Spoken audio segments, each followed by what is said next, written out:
You are a student first and athlete second. You go to school, get your degree, and whatever you get your good degree in, just in case things don't work out, boom, you had that to fall on. It's easy to get in trouble, but hard to get out. That's true. Be true to who you are and make sure that you doing what you need to do to get to where you need to go.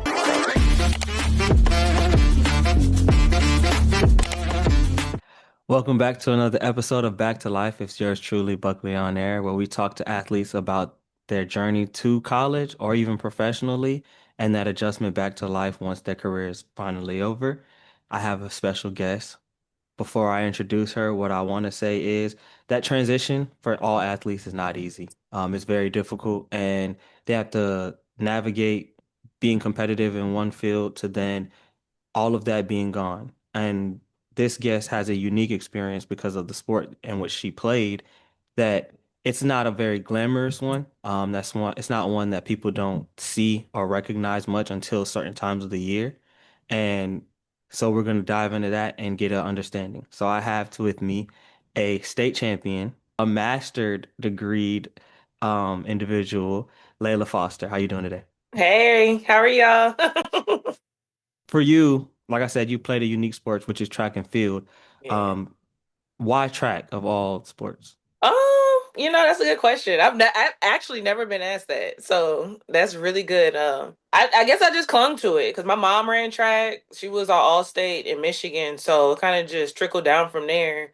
And I really got attached to just triple jumping. It was a very unique event in track and field. Not many people could do it, and I was actually really good at it, so it just kind of stuck with me. I get it because, like I said, I ran track. Like that's where I met you. Well, we went to Yeah, high school together, obviously, but that's also where I kind of got to know you a little bit more as running track with you.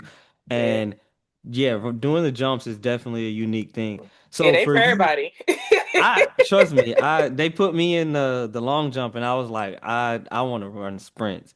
But for you to like gravitate towards the triple jump, and even just the jumping events in general, did you ever like when you were younger running track, like, oh, I want to do the sprints, and then they were like, no, you need to do this, or did you on your own choose the jumping events? Um, honestly, I just kind of chose it because I started off sprinting, and so to say, I like both. I like the sprint and I like jumps, but jumps just was more not like I said, not everybody could really do it, so it just kind of stuck with me to finish it out. But nobody really told me that hey, you just need to go to jumps. It was just something that I preferred. Fair. For you with going to jumps, did Hmm. that make it a unique experience with college, like going off to college? Like, were you able to be recruited differently because you did jumps compared to everybody else trying to run the sprints? Yes, because it was more unique because I was a sprinter as well. So they can put me at whichever, but they just stuck with me, with jumps because that was my specialty. I did sprint in college, in the relays and just, single events, but it was more so just the jumps on, what they recruited me for. Okay. So with getting recruited, Hmm. obviously you had the unique experience of going off to college. I know I hear a lot of the stories in terms of how recruiting is for football Yeah. and basketball athletes. What is recruiting like for a high school athlete in the track and field events? Honestly, it's hard. Any sport is hard to recruit unless you like top of the line. People think just because you get recruited, you get full rides and all. That's not necessarily true. Especially with track and field being, like you said, it's not one of the sports that you hear of unless it's Olympic time. But as far as my recruitment, it was a different process because my senior year, yeah, I won the state championship, but going to college, you're looking at athletes all over United States and then just in the world period because schools are recruiting outside of United States of America. So you have to be A1. But my recruiting experience was harder because the college that I did want to go to did not recruit me. And it wasn't until I did it was like a one of the track meets, Golden South track meet that I went to, and that's where I really got my, name out there and recruited because at first it was hard. Like it was a lot of, I had schools in Florida, I had schools outside of Florida, but the schools that I actually wanted, it was just hard because I had to meet their standard. I met it academically, but track wise, I just needed like another foot, and it was just hard to do. And I ended up getting that during the Golden South, almost jumping 40 feet, triple jump. So once that happened during June-ish, it was like June-ish, that's when the offers started coming in. So was that June of your going into your senior year or June after your senior year was over? June going, I think it was going, no, it was June after my senior year that I had it. So we had already graduated with school. I think it was me and a few other people that were the only people that hadn't been recruited yet, but like with schools that we wanted to. So our coach, Sheila Taylor, she was like, hey, I got one more meet for y'all. Come out here and let's do it. And I don't know, that meet was just different. I ended up going out there and putting all my heart, soul into the last meet, and God was just like, "Hey, I got something for you." Boom, and that's what happened. Hey, listen, that's a blessing. So, with that actually transpiring, I know you said the schools that you wanted to go to. So, what school did you want to go to? Well, I wanted to go to Baylor. That was my top school that I wanted to, and they didn't recruit me till afterwards. But it was all good. I ended up going where I needed to go. My older brother Donald, he was at Eastern Michigan, and his coach was heavily recruiting me. And once he sent them, was like, "Hey, she did what she needed to do. What's up?" They're like, "All right, we'll offer you." So they ended up like, and this is where like the recruiting thing gets kind of like different. They ended up offering me a full ride when it came to academics, and then whatever wasn't covered with academics, that's when they threw in with the track scholarship. So it was kind of like a half and half situation. That's why I said it's hard when it comes to people thinking, oh, when you get recruited, you get a full rise for academics or a full rise for sports, but to save them some money and then keep them bringing in people, that's what they do. That's why I said the academics wise, I was good. It was just the sport wise I had to, do my thing with. So, in this though, I think you have a very unique experience in the fact that you actually got recruited by your dream school and you Mhm. chose not to go. Obviously, you said Eastern Michigan, they were recruiting you a lot more heavy, but how were you able to make the decision to go to Eastern Michigan over Baylor when one was your dream school and the other one wasn't? Um, I guess because I have family in Michigan, already in Detroit area, because Eastern Michigan was in Ypsilanti, which is in between Ann Arbor, Michigan, and Detroit, Michigan. So it made it easier because my family was there. I have family there, and then I have family in Toledo, so it was like a 45-minute drive either way. And then just because I knew my brother was there, so it was cool. Like I already had somebody that I knew, and it'll make the adjustment of moving fairly easy. So that was the whole thing. And then when I went up there for my visit, I actually enjoyed it. It was fun. I met two of my teammates that actually went with me. We all got recruited together, and we're still good friends to this day. But we were all there together, and that kind of solidified everything. Although, with Florida, they had the bright futures. A lot of schools in Florida was recruiting me at the time too. I just was ready to get out of Florida.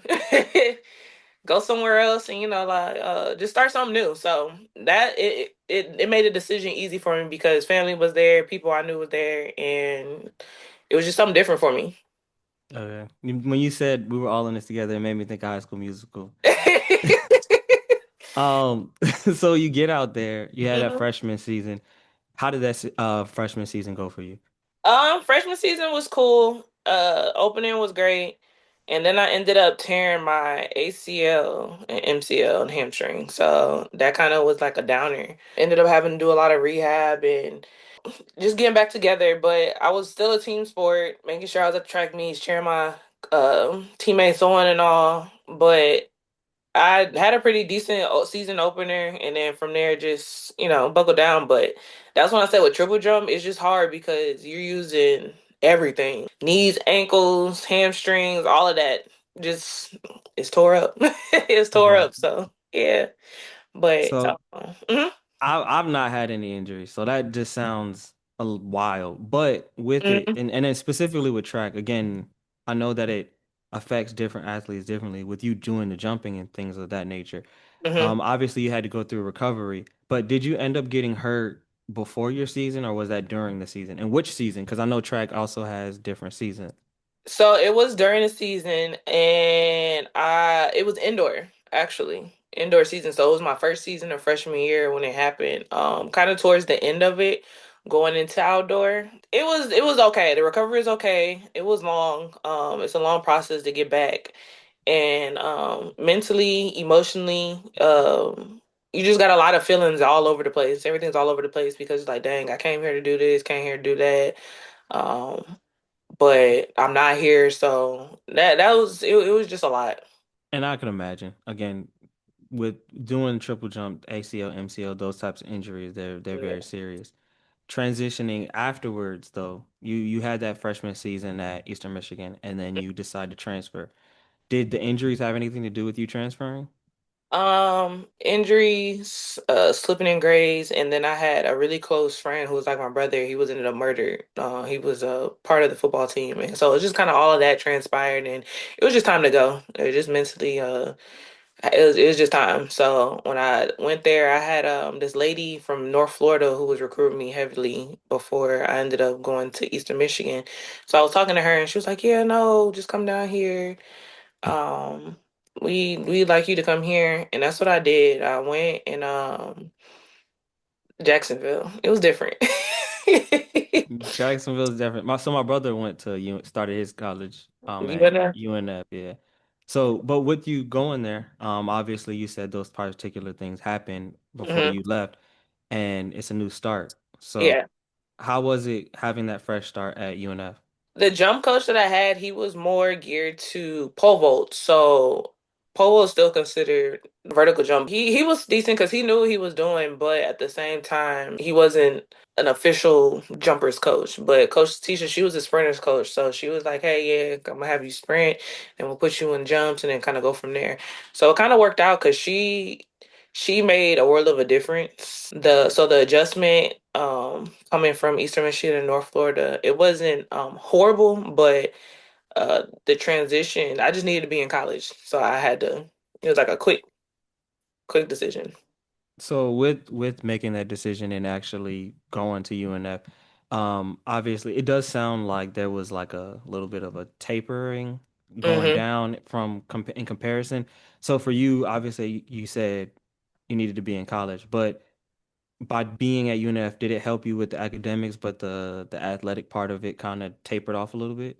Yeah, I mean, I could say it did taper off because by then, coming back from an injury and then a whole new program and starting over, it was like, okay, well, like I'm doing something that I still love, but it's just not at the place that I really wanted to be at. So it was kind of bittersweet. Like I enjoyed it. I was glad I was back on the track, but at the same time, it's just kind of like the dynamic of everything. And academics, it was fine. I've always been really great when it comes to the academics, always stood out, so I never had an issue with that. But the track side at North Florida it was okay. I had great teammates, don't get me wrong, the coaches were fine, but it just wasn't home. It just wasn't where it was at. So even in that, so I think that's kind of interesting. You said it wasn't home and Yeah. but you lived in Florida and obviously you Hmm. did have family in Michigan. So you kind of moved back home to your home state where Yeah. family is and it still wasn't able to feel like home with that. I guess in the sense of like just being a school as being homey because it was UNF was huge. It was a big campus. The track team was huge too. It wasn't like how Eastern Michigan. It was big, but it wasn't. But all of the athletes we hung together. It doesn't matter if it was softball, football, baseball, basketball, track and field. We all hung together. And at North Florida, it just wasn't like that with like the athletes. Like it was just too big. It was just too big of a place. And then like I said, with the coaching, it was just kind of all over the place. And then towards the end of the season, that's when because I was only there for a year, but once the coach said that she was leaving, that kind of it's time to go. Fair. And I think a lot of athletes, people don't take that into consideration with athletes is that they'll go there for this particular coach and then that coach leaves and then it's Yeah. also their opportunity and their time to go. So with that, like you Hmm. said, coach is leaving, you decide to leave and you finish up at Kentucky State. Um, Going again into that transfer portal again, Hmm. is it similar to how they speak about football and basketball when it comes down to transferring, or is it just like somebody's already calling you, or how does that go? So it so happened with this transfer was easier because, well, most of my transfers were easy because it was already like word of mouth. People knew. And then I knew people going there. So I had a coach, Coach Antonio, who followed me on Instagram, and he was the jump coach at Kentucky State. And he caught wind that I was ready to transfer and all. And it so happened that most of my family went to Kentucky State. So it was kind of like a legacy there. Just, it was easy. So my dad got to talking to the athletic director, and the coach that I had, the head coach, was coming in. She was an Olympian, Tori Edwards. So she was an Olympic sprinter, and she seen like what I was capable of, and she was like, "Yeah, let's go, come on." And the same with the jump coach. Like he was talking to me, he was like, "Hey, I need her, blah blah blah." And from there, that's what happened. So fall of I want to say 15. That's when I went to Kentucky State, and from there it was just history. So I think it's a blessing for you to go from family to maybe not so much family to family again. So you Yeah. you get to Kentucky State. How was those last couple of years? It was great. So Eastern Michigan, I laugh because it's HBCU on everything but paper. UNF was a PWI, and then going to Kentucky State, it was an actual historical black college. So, like the difference there already says enough. And then being there with the family lineage that I had with everybody, I had already been to college, like all from all the old heads in my family, so their name was very prominent there. And then just having coaches that knew what they were doing, was ready to coach, even though with the facility that we had, like any other HBCU, you make do. You make do with what you got, and that's what it was. We made do with what we had, even though it wasn't state of the art facility. Because I'm coming from Eastern Michigan, state of the art indoor outdoor track. Then going to UNF, state of the art, and they got the outdoor track. And then going to Kentucky State, where no, the indoor track is just a rec center track, and the outdoor track is still asphalt, like we back in high school. Although those challenges that we had, we still made it work. But the coaches was the prime thing because, like I said, Coach Edwards, she knew what she was doing. She'd been here, done that. And she was an Olympic coach, or she was Olympic, athlete. So she been here. She knew what was up. So it made a world of a difference. And with her being a good coach, that helps tremendously. So not, and I'm not speaking in a disparaging way, but I am curious, does the difference in facilities contribute to the level of experience that you have at HBCU compared to another type of PWI? Honestly, no, because coming out of high school, we would run on asphalt. So it was like I was able to um like work or whatever, and that's just how it was. So it was just a blessing to be able to have the state of the art facilities when it came to being at UNF in Eastern Michigan. But like going back to Kentucky State, it was just like, okay, well, we've been here, done that, so we still got to put in the work, still got to do what we do, and that's what we did. Got you. Yeah. With when you were there, was Dion Fields there? Yes, so he got recruited. My common denominator, my dad, he put Dion on, but it's funny because a lot of people from Orlando is up there. My dad put them on, was like, hey, y'all gotta go to Kentucky State, play football, basketball, run track, or whatever it is. Just get up there because we need the numbers. So, and that's what he did. My dad got them up there. Dion had a ball. He was balling out there. He enjoyed himself. But yeah, it was good because I had somebody that I knew from, the actual Apopka there Hmm. hanging out. So yeah, he enjoyed himself. I love it. I'm gonna be talking to him soon, real soon. Yeah. Um, but I think it's wonderful to like recognize how connections help so Full much in circle all moments. of these situations because I think oftentimes people see other people in places and situations and they don't recognize that Yeah, there can be common denominators like connections and how important connections actually are.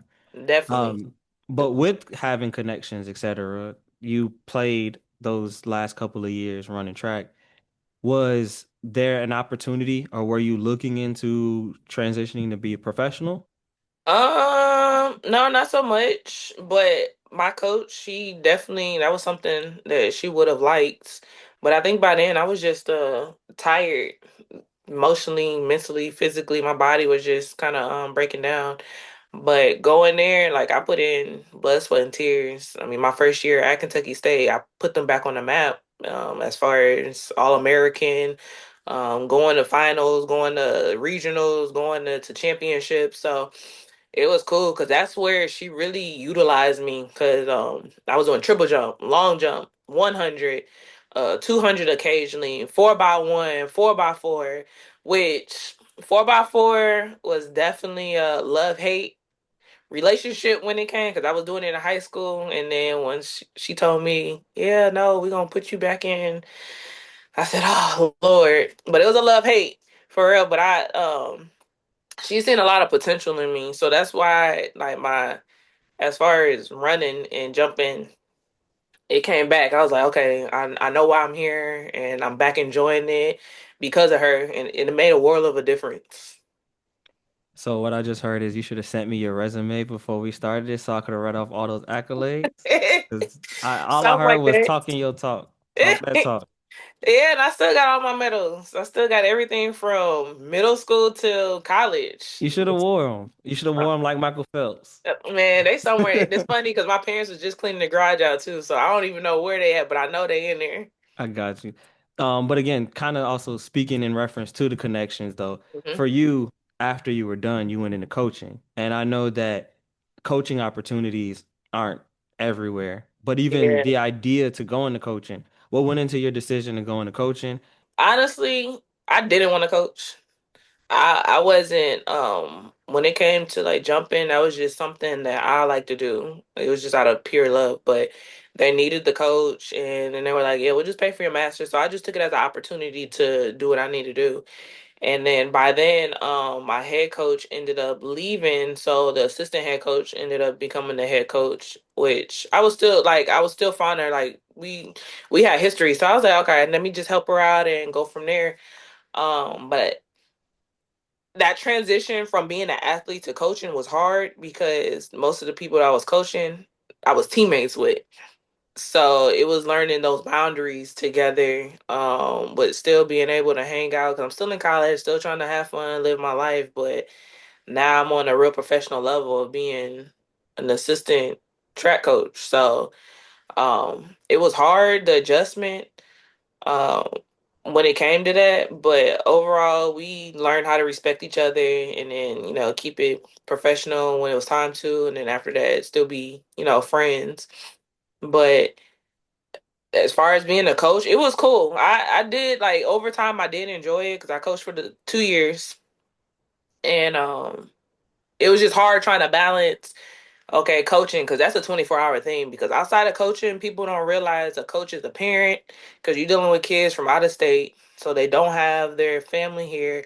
You're a counselor, you're a therapist. People still going through stuff. People having mental breakdowns.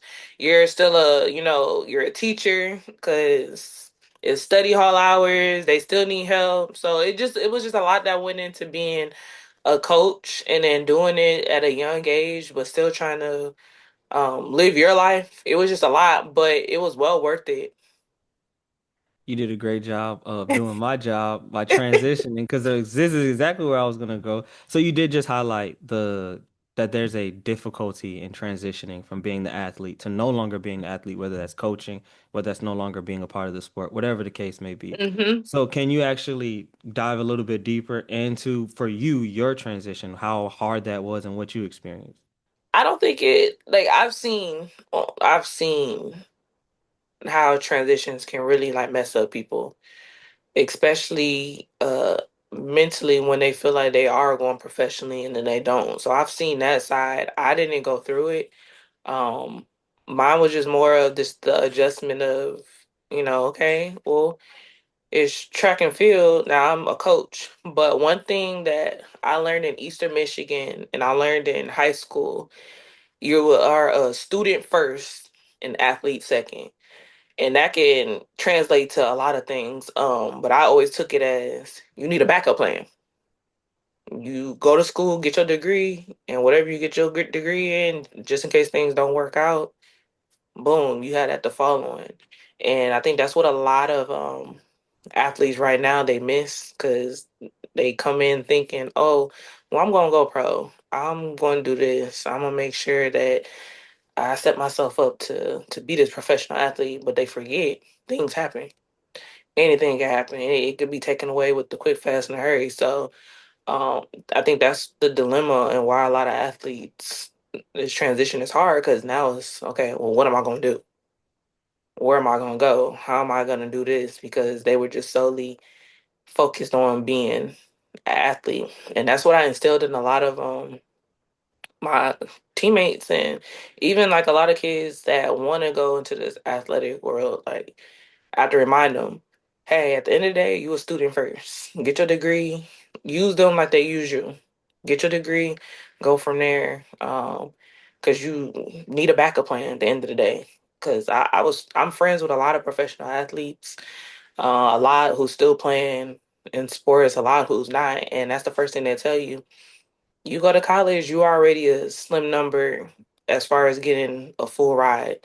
After that, going professional in football, if you're not top of the line, after that it's just free agents. You barely making it. So you are like what the 3 to 9% being chosen out of everybody in the world. It's just not you. It's just not somebody from your team. It's all over. So I be having to tell kids, tell my teammates, get your degree and get it in something that's worth worth getting it in because it's hard out here. But I think that's the transition. So for me, having that mindset, okay, well, I'm still a student first. I got to take academics serious to fall back on because what if this doesn't work out?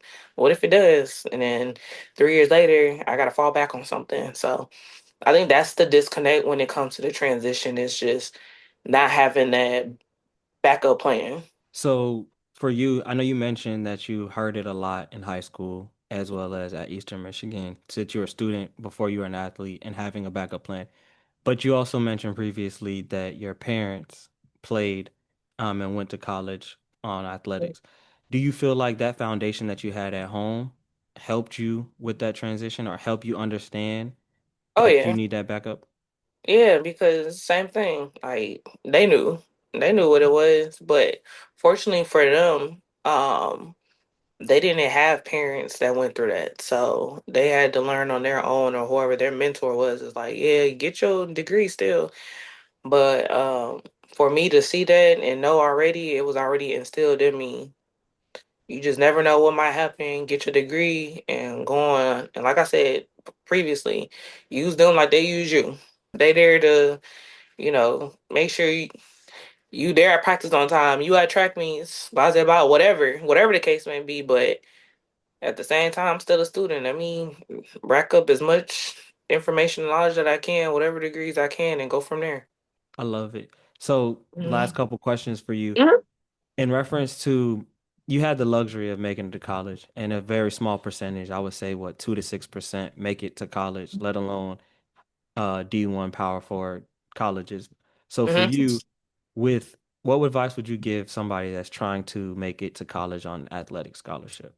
Be prepared. Always be prepared. Academically as well, because you just can't rely on the athletic scholarship. So make sure because at the end of the day, it you may hear about it, but it's very slim to none that a college gonna accept you without having the proper grades. Very, very slim people can slide through unless you like real deal. But academics, always follow on that. Make sure that you still can stand tall whenever something happens athletically. But I think that's probably like the most important. At the end of the day, still stand on your academics. What you post on the internet that follows you. Hang around people that are like minded, that are still that are trying to go to college and trying to better themselves because it's easy to get caught up. What's the saying? It's like it's hard to stay out. It's hard to get into trouble, or it's easy to get in trouble, but hard to get out. That's true. I done seen it. So I guess it's just more so like be true to who you are. Make sure that you doing what you need to do to get to where you need to go. Like I would take that advice. Yeah. Last question. Hmm. The whole premise of this is to discuss the transition to life after athletics. What advice outside of having a backup plan, or maybe it is just having a backup plan, what advice would you give somebody that's trying to transition from being the athlete to no longer being an athlete? It all work out. Just trusting God's plan. That's all it is. Don't stress it, because the more you stress it, the more you're gonna stress yourself. Just let God's plan work itself out. Like, things happen. It just wasn't for you. I mean, at that time, you did everything that you were supposed to do, and it just wasn't it. I mean, like for you at that point, you in your different season. So, and that's okay. Everybody go through their seasons, and that was just their season for that time. Now you coming into a new season. So, just be patient with yourself. Be patient with the time. Don't rush anything, and just trust in God's plan. Thank you. I truly appreciate you, Laila. Yeah, thank you for having me. No problem. Make sure you guys like, comment, and subscribe.